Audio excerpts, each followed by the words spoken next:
Apesar de transitar com desenvoltura por diferentes vertentes literárias, conto, romance, crônica, ensaios, Ledo-Ivo se diz eminentemente um poeta acima de qualquer título, de qualquer outro rótulo, de qualquer outra atribuição. Nesse segundo bloco, ele fala sobre essa sina, sobre o significado da inspiração na produção literária, sobre o nascimento de grandes obras a partir de realidades singelas, miúdas.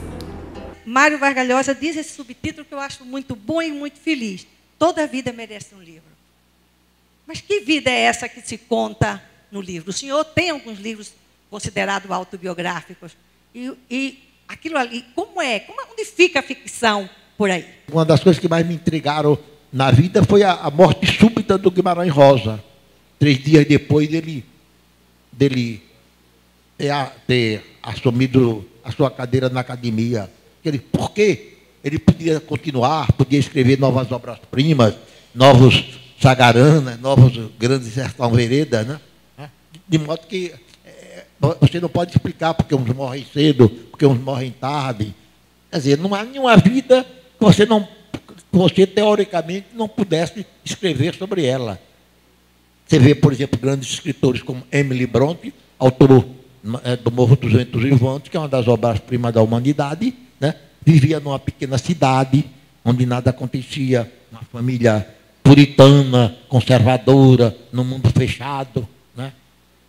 Um dos maiores poetas americanos, a Emily Dickinson, né? Vivia numa cidadezinha onde, aliás, eu estive, né? Solteirona, nunca se casou, etc., né? E deixou uma obra deslumbrante, né? De modo que o ambiente geográfico, por mais reduzido que seja, né? Ele, às vezes, não sufoca uma vocação, pelo contrário, ele até, né, suscita essa vocação. Né? Você vê, por exemplo, Graciliano Ramos, né, o Caetés, a história da Palmeira dos Índios, né, aquela história de vidas apagadas, de vidas banais, uma atmosfera de tédio, né? Uma cidade onde nada acontece, e, no entanto, aconteceu o Caetés.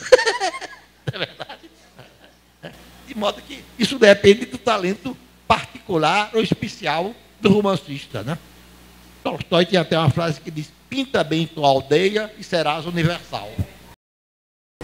Bom, os poetas costumam levar a poesia para todos os lugares. Uma prova em contexto disso está aqui, num trecho do discurso de posse de Ledo-Ivo na Academia Brasileira de Letras. Numa tarde de outono, um homem caminha pelas ruas de Londres. O frio e o vento o obrigam a encolher-se no seu sobretudo. Sozinho e desconhecido, na metrópole que Verlaine comparou à Babilônia, esse homem é um exilado, expulso de sua pátria por um caudilho taciturno. E enquanto ele marcha entre as folhas que caem, em seu espírito flui a interminável reflexão sobre o seu país, que no outro lado do oceano vive as turbulências do dissídio e do desencontro. Esta é a imagem que me ocorre de Rui Barbosa, a do exilado. O senhor transita de forma igual, tanto na prosa, na poesia, no ensaio, nessas várias formas de literatura.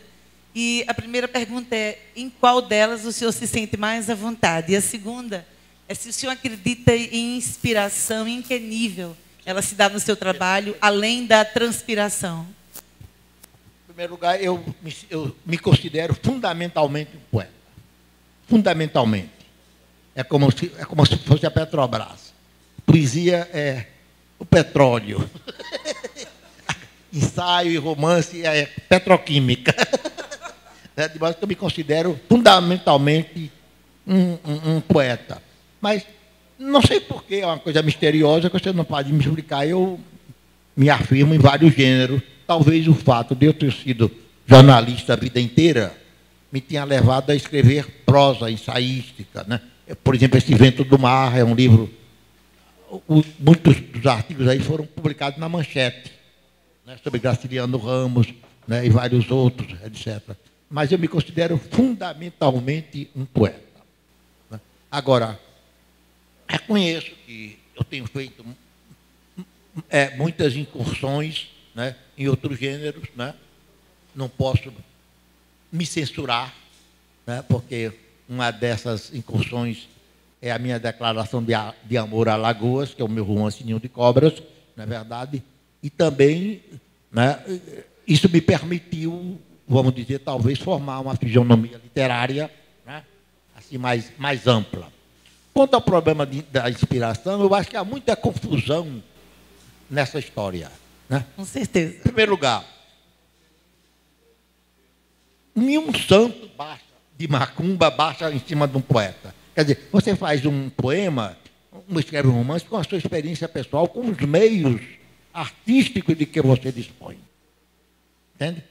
Agora, há um momento, pelo menos no meu caso, na vida de qualquer escritor, que esse instante em que ele é compelido ou é convidado a transformar em linguagem experiências, vivências, lembranças, memórias que já estão mais ou menos guardadas dentro dele em condições de se converterem em linguagem.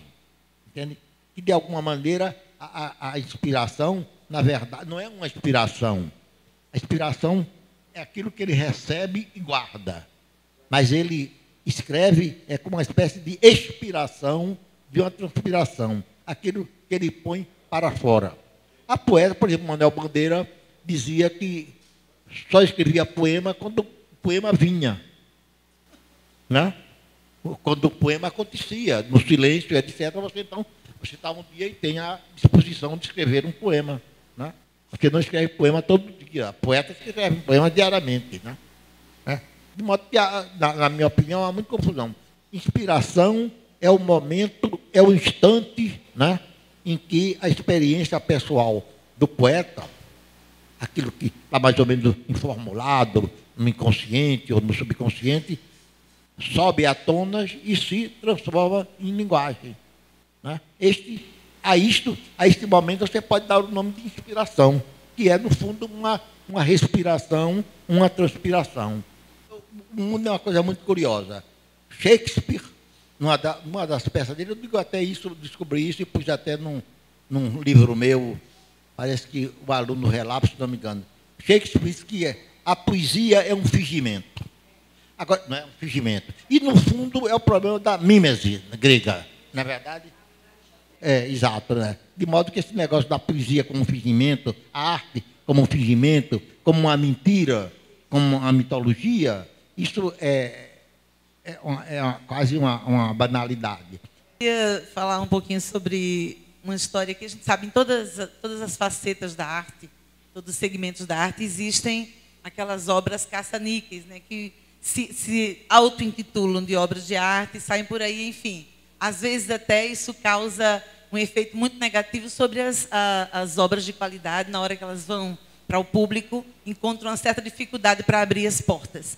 Então, em nível da literatura, o senhor se sente à vontade para dizer quem seria no Brasil os caça-níqueis?